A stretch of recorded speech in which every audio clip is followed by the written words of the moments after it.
So, yan ay equivalent sa 20%. 20%, yan yung ginamit sa tax code natin, or para mas madaling tandaan, 5 years yung gamitin natin. Okay? So, and then apply natin yung pattern na yung class, tingin tayo dun sa G-sheets natin. Ayan. So, housing privilege muna tayo, number 1, monetary value.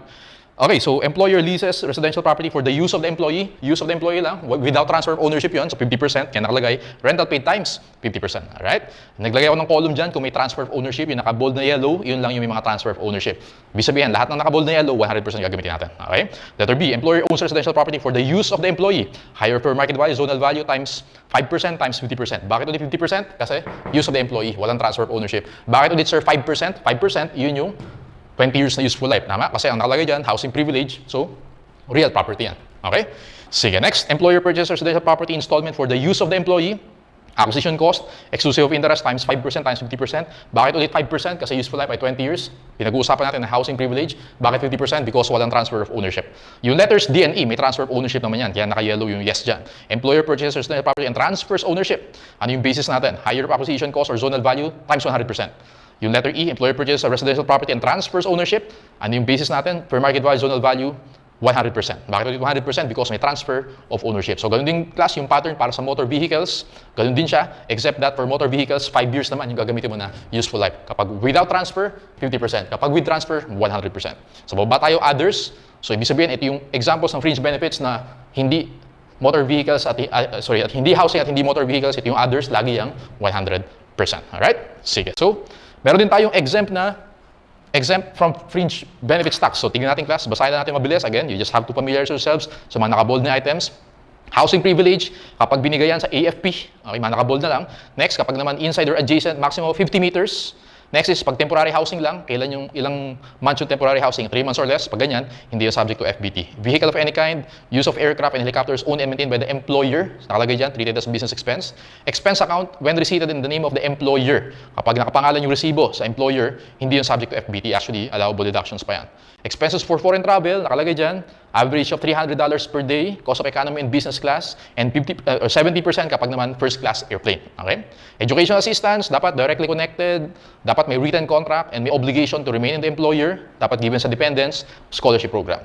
Ngayon, kapag SSS, GSIS, or mga similar contributions, again, hindi yan subject to FBT. Benefits given to rank and file, kasi pag rank and file, part of their compensation income yan. De minimis benefits, mamaya, basahin natin yan sa G-sheets, pero hindi yan subject to FBT. Fringe benefits which are authorized and exempted from tax code or special laws. Benefits required for the nature and necessary to the trade or business of the employer. Again, yung mga binasa natin kanina, not necessary yan. Kaya subject sa FBT. Pag necessary, allowable deductions. Hindi yan subject to FBT. For the convenience or advantage of the employer, kanina yung mga examples, employee. Pag advantage sa employer, convenience sa employer, allowable deductions, hindi subject to FBT. Contributions, retirement, insurance, hospitalization.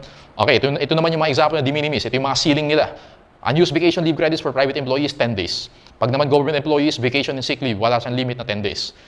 Number 3, medical cash allowance not exceeding 1.5 per employee per sem or 250 per month. Rice subsidy, 2,000 pesos or 1 sack of 50 kilogram rice per month. Uniform and clothing, 6,000 pesos per annum. Medical benefits, 10,000 pesos per annum. Laundry allowance, 300 per month. Employee achievement, 10,000. Christmas and major anniversary, 5,000 per employee.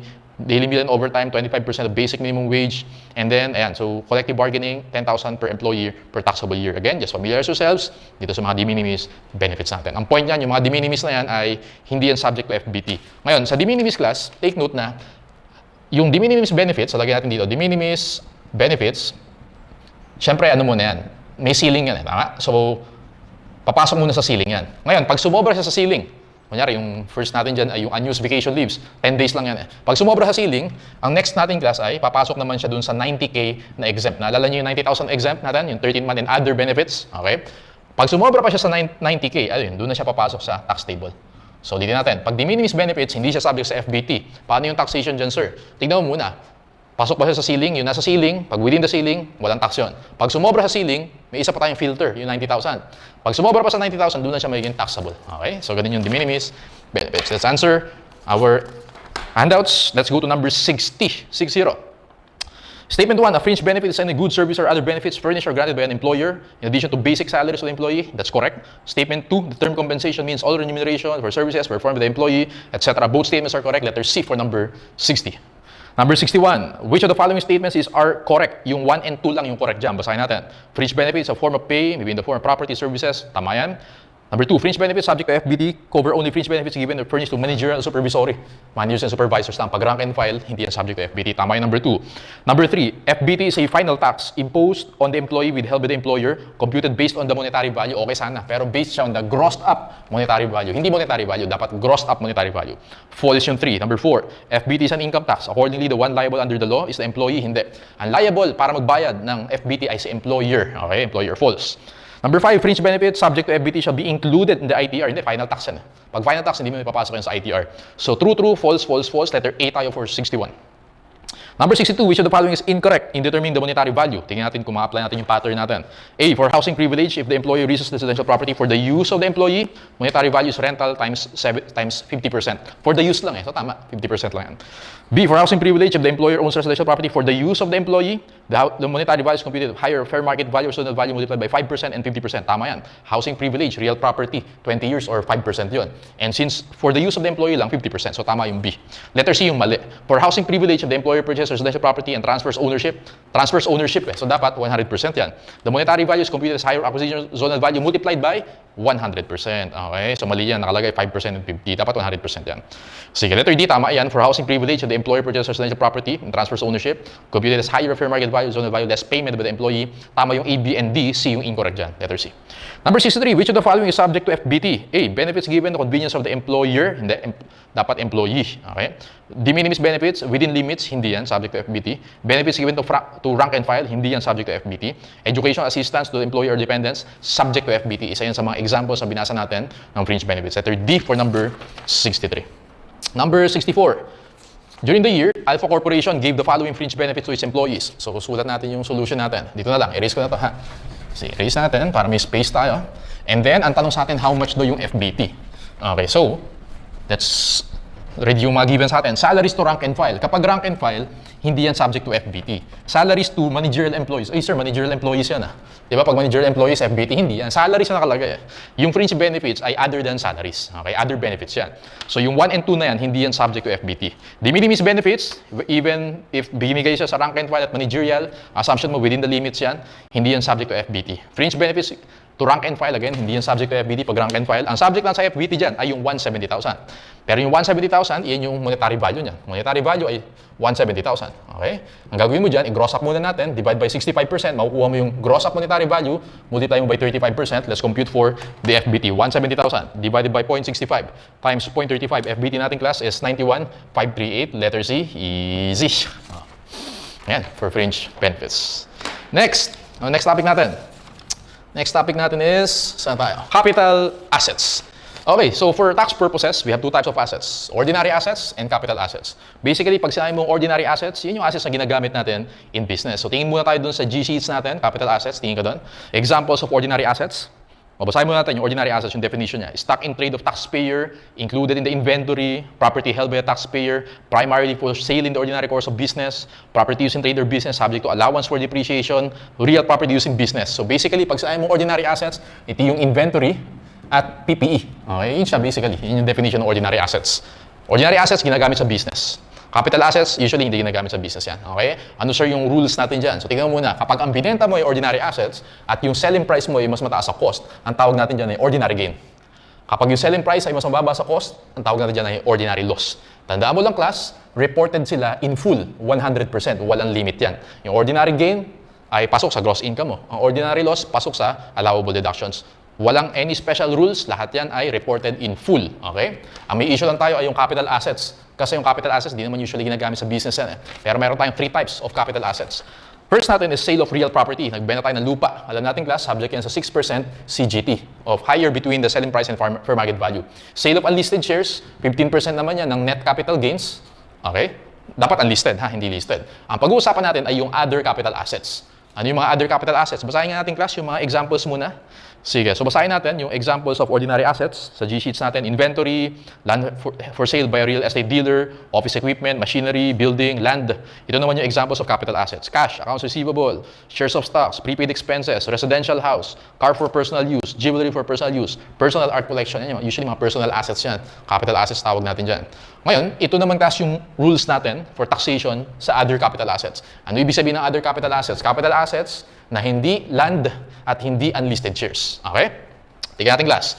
Holding period, how much yung deductible na capital loss, and pwede ba natin i-carry over yung net capital loss carry over. Tingnan mo muna, depende yan kapag corporation or individual. Kapag corporation, holding period natin is always 100%.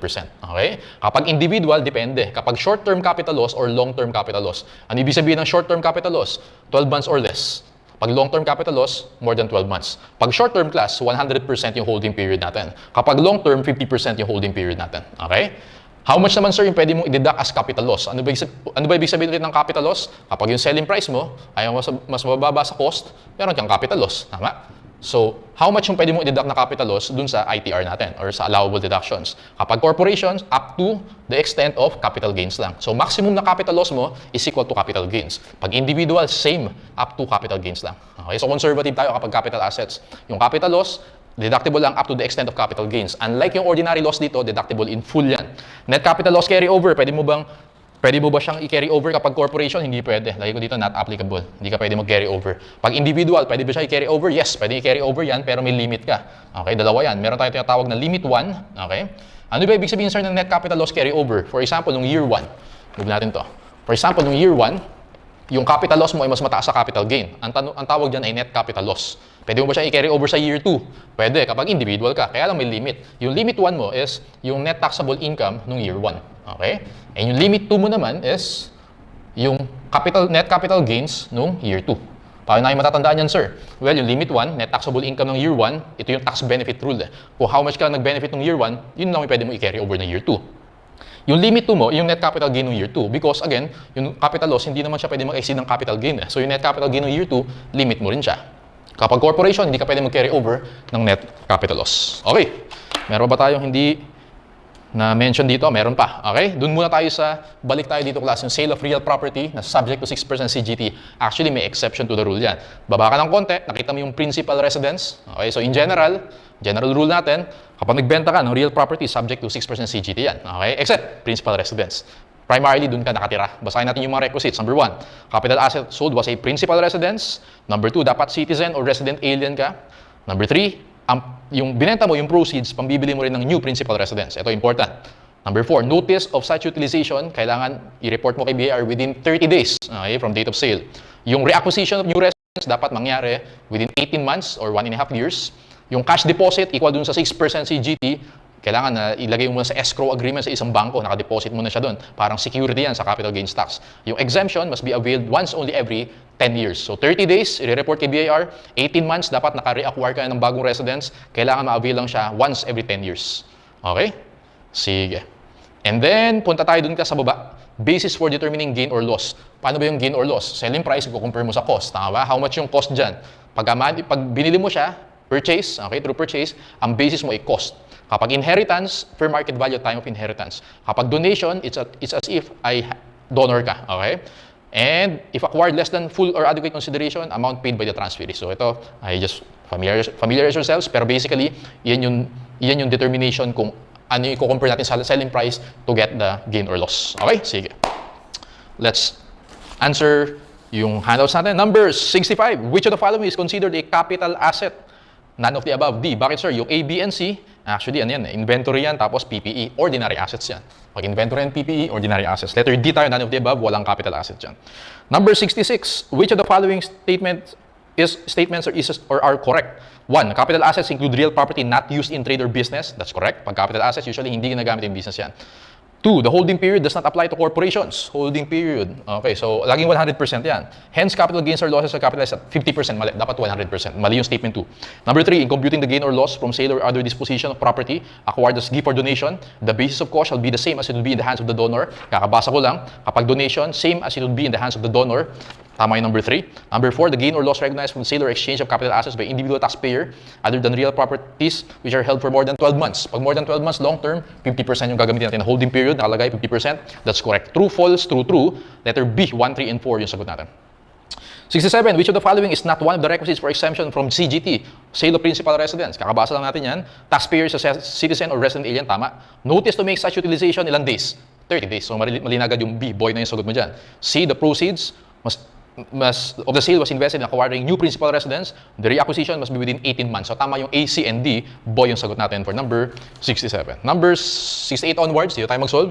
Use the following information for the next 4 questions. On March 1, Johnson sold the following shares of Stock Domestic Corporation, which he bought for investment purposes. May nakalagay listed and traded, yung isa not listed and traded. Ignore mo na yung listed and traded kasi subject yan sa stock transaction stocks na 0.6% of 1%. Okay, ignore mo yan. Doon tayo sa not listed and traded. Number 68, how much is the capital gain stocks? Well, meron tayong selling price na 140,000 and then meron tayong cost na 80,000. Take note class na yung sale of unlisted shares natin ay 15% of net capital gain. So yung capital gain mo dito, 140 minus 80 is 60,000. Multiply natin by 15%. How much yung CGT natin on sale of unlisted shares? 9,000, letter B or boy. Number 69, assuming that Johnson is a dealer in securities. Kapag dealer in securities, ibig sabihin, yan talaga yung main line of business mo. Actually, pag ganung class, hindi subject sa CGT. Kasi considered na yun as ordinary asset. Kasi yun yung main line of business mo. Tama? Inventory mo na siya. Subject yan sa VAT. Actually, VAT yan. Letter A tayo dyan, 0 for number 69. Number 70, assume the shares were sold by foreign corporations. Eto, take note na lang. Kapag foreign corporations, yung may-ari ng shares binenta, considered yan as ordinary income. Kaya nakalagay, the capital gains tax should be 0 yan kasi ordinary income yan. 0. Number 71, assume the shares not listed and traded in stock exchange were sold for 60,000. So for example, class, ay sa 71, selling price natin still 60,000. Pero yung cost mo, based dun sa given natin ay 80. So ibig sabihin, may loss ka. Tama ba? May loss ka na 20,000. Pero yung 15% mo kasi based on net capital gains. O pag loss ka, wala kang tax. Okay? Walang 15% na CGT. 0 ulit yung sagot mo sa number 71. And last one, 72. Derek sold 10,000 shares in Alpha Corporation, a closely held corporation, on June 30 for 1,250,000. The shares were acquired, yung cost mo ay 1 million. The book value per share ay 200. How much is the CGT? Ganito gagawin ko dyan class sa number 72. Actually, ang mangyayari dyan, yung fair market value, meron kang selling price at meron kang cost. Okay? How much yung fair market value? Ang basis mo dyan ay yung book value. Ilan yung shares? 10,000. Multiply mo sa 200 per share, 2 million yung fair market value mo. Okay? How much binenta? Nakalagay sa first sentence, 1,250,000. Yan yung selling price. How much yung cost? Nakalagay sa second sentence, 1 million. Okay? Yung difference ng 1,250,000 and 1 million na 250,000, ito yung gain mo. Okay, subject yan sa 15% CGT. Yung difference na 2 million at 1,250,000 na 750,000. Ang tawag natin dyan class ay transfer for insufficient consideration or TFIC. Subject yan sa donor's tax. Subject sa donor's tax, yung kanina naman na 250,000 subject sa CGT. Okay, how much is the capital gains tax? O 250,000 multiply natin by 15%. Sige nga, 250,000 times 15%, you get 37,500. 37,500, letter D for number 72. So again, difference between fair market value and selling price, subject sa donor's tax yan. Ang tawag dyan, transfer for insufficient consideration. Selling price and cost, yan yung gain mo. 250,000 multiply mo sa 15%, CGT mo ay 37,500. Okay. And then, last one for income tax ay installment reporting. Okay, installment. Ano ibig sabihin yan? Installment reporting. Ibig sabihin, pwedeng in-installment or dine-defer natin yung reporting ng gain at yung tax. For example, CGT, pwede mo siyang paunti-unti mo siyang i-report. Yun yung ibig sabihin ng installment reporting. Okay? Sa installment reporting, ang gagamitin natin na method ay installment method. Okay? Tingnan muna natin kung kanino applicable ang installment method. Depende yan. Kapag yung property, regularly, nagbebenta ka, yan yung main line of business mo, dealer ka or broker ka ng mga real properties, ayun, or real or personal properties, ayun, pwede mong gamitin yung installment method. Pero kapag casual, hindi yan yung main line of business mo, paminsan-minsan ka na nagbebenta ng properties. Tingnan mo muna. Kailan mo magagamit yung installment method? Depende. Kapag ang binenta mong property ay personal property, dapat yung selling price mo ay more than 1,000 pesos. Okay, 1K, 1,000 pesos. And yung IP, initial payments, ang ibig sabihin ng initial payments, yung payments na na-receive during the year, dapat ay hindi mag-exceed ng 25% of the selling price. Okay? Ngayon, casual ka, paminsan-minsan lang, ang binenta mo, real property. Sir, pwede ba mag-installment method yan? Yes, as long as yung initial payments mo ay hindi mag-exceed ng 25% of the selling price. Take note, yung 25%, ang basis mo dyan ay yung selling price. Okay? Ayan, sir, paano kapag qualified sa installment method? Paano natin siya mako-compute? O for example, meron tayong gain. Let's say ang gain mo ay 1 million. Pwede mo bang i-report yan in installment? Yes, pagpasok ka dito. Paano sir yung computation natin? Collections during the year over contract price. Okay? Iba yung selling price, iba yung contract price. So meron tayong tatlo. Initial payments. Pag sinabing initial payments, lahat na na-receive mo during the year. Pag sinabi mo selling price, yung presyo, basically, kung magkano siya. Pag contract price, depende. Pag walang mortgage na inassume, yung contract price mo ay equal sa selling price. Kapag yung mortgage na inassume ay mas mababa dun sa cost ng property na binenta, ang contract price ay equal sa selling price minus mortgage assumed. Kapag naman yung mortgage mo ay mas mataas sa cost, ang contract price mo ay equal sa selling price minus mortgage assumed. Huwag mong kalimutan i-add yung excess of mortgage over cost. I-apply natin siya. Let's go to our handouts. Okay, so installment reporting, ayan. Yan lang yung summary niyan. Let's go to a number na tayo. Benefits, number 73. Okay, number 73. Which of the following may the taxable income be computed not on the basis of the calendar year? Ito class FYI na lang to ha. Ibig sabihin ng calendar year, alam natin sa accounting yan yung December 31. So alin daw dito yung pwedeng hindi December 31 yung calendar year? Ang tawag natin doon yung fiscal, tama ba? Yung 1, 2, and 3, taxpayers, no accounting period, does not keep books of accounts, individual taxpayer, always calendar year yan. Lagay mo dyan, always December 31 yan, yung 1, 2, and 3. Sino lang yung pwedeng mag-fiscal kapag corporation? Letter, o yung number 4 and 5. Taxpayers sa corporation and general partnership. So, ang sagot mo dyan, letter C, 4 and 5 lang ang pwedeng mag-fiscal. Yung 1, 2, 3, lagi siyang calendar or December 31. Number 74, the total amount or price of the sale, including the cash or property received and including all notes of the buyer or mortgage assumed by him, ang tawag mo dyan class ay contract price. Kukumpit natin yung contract price later dun sa number 75 onwards. Use the following information for the next 4 questions. Richard provided the following data on sale of his personal property sold in 20X1 held by him for 15 months. By the way, yung diniscuss natin sa capital assets, right? Yung nakalagay dito sa individuals, may holding period tayo. Pag short term 100%, long term 50%, applicable yan sa installment reporting. Okay, pag ang binenta mo ay capital asset. Tama ba class? 15 months, long term yan eh. 50% yung gagamitin natin mamaya. Meron tayong cost 225,000, meron tayong mortgage assumed 270. Yun pa lang, ito na siya. Yung mortgage mo mas mataas sa cost. Tama ba? So, i-minus nga natin class, compare natin. Mortgage 270,000, i-minus mo dun sa cost. So, 270 minus 225, lagay mo dyan yung 45,000, ang tawag dyan, excess of mortgage over cost. So, sulat mo muna, 45,000 excess of mortgage over cost. Ito naman class yung installment collection schedule. Okay? 20X1, 20X2, 20X3. Okay, 75. Computin natin class, how much daw yung selling price? O how much ba yung presyo niyan? How much natin binenta? Basically, kasama dyan yung mortgage. Inassume kasi ng buyer yan eh. How much yung mortgage? 270,000. How much pa yung additional payments na babayaran ng buyer na yan? Well, 67,500 plus 67,500 plus 45,000. Lagay mo dyan. 67,500 plus 67,500 plus 45,000. Lagay mo dyan class ay 180,000. So, 180,000. Add mo yung dalawa na yan, iyan yung total na babayaran ni buyer. Yung mortgage, babayad niya sa bank yan. Yung 180,000, babayad niya kay seller yan. 280 plus 270, sagot mo dyan class, 450,000 selling price natin, letter A for number 75. Okay? Number 76, how much is the contract price? Sabi ko kanina, yung contract price, kapag yung mortgage mas mataas sa cost, selling price minus mortgage plus excess. How much yung selling price natin? 450,000. Okay? How much yung mortgage natin? So minus natin yung mortgage na 270,000. Meron ba tayong excess? Meron. Na-compute natin kanina. Yung excess natin ay 45,000. Sige nga class, compute natin yung contract price, 450,000 minus 270,000 plus 45,000, you get 225,000. Contract price natin, 225,000, letter D. Contract price, letter D. Number 77, how much is the initial payments? Ano ibig sabihin class ng initial payments ulit? Iyan yung total na na-receive natin during the taxable year, for that year lang, 20X1. How much yung na-receive natin ng 20X1? Well, ang na-receive mo dyan, nakita mo ba yung 67,500? Okay, yan yung collection ng 20X1. Kasama din sa initial payments yung excess of mortgage over cost. Isama mo yung 45 plus 45,000. Okay, makukuha mo dyan class 67,500 plus 45,000, you get 112,500. 112,500, letter C tayo for number 77. Ang tanong dyan class, pwede ba yan mag-avail ng installment method? Dapat yung initial payments ay hindi mas mataas ng 25% sa selling price. Ano yung initial payments? 112,500. Ano yung selling price? 450. Divide natin yan. 112,500 divided by 450, sakto 25%. So ibig sabihin, hindi nag-exceed ng 25%, pwede siya mag-installment method. Paano sir computein yung installment method? So doon tayo sa number 78. Okay, number 78, erase ko na to, yung iba. Computein natin class yung installment method natin. How much is the income subject to income tax in 20X1, o 78, 20X1, 20X2, and 20X3? Doon tayo sa 20X1. 20X1. Paano nga ba yun ulit, class? Yung income natin, yung gain, collections over contract price. Over contract price, ha? So, how much yung na-collect natin yung 20X1? Ayun, initial payments, 112,500. So, 112,500. Okay, compute muna natin pala, class, yung gain, no? So, paano natin ma-compute yung gain dito? Well, meron tayong selling price, na-compute natin earlier. Selling price natin ay 450,000.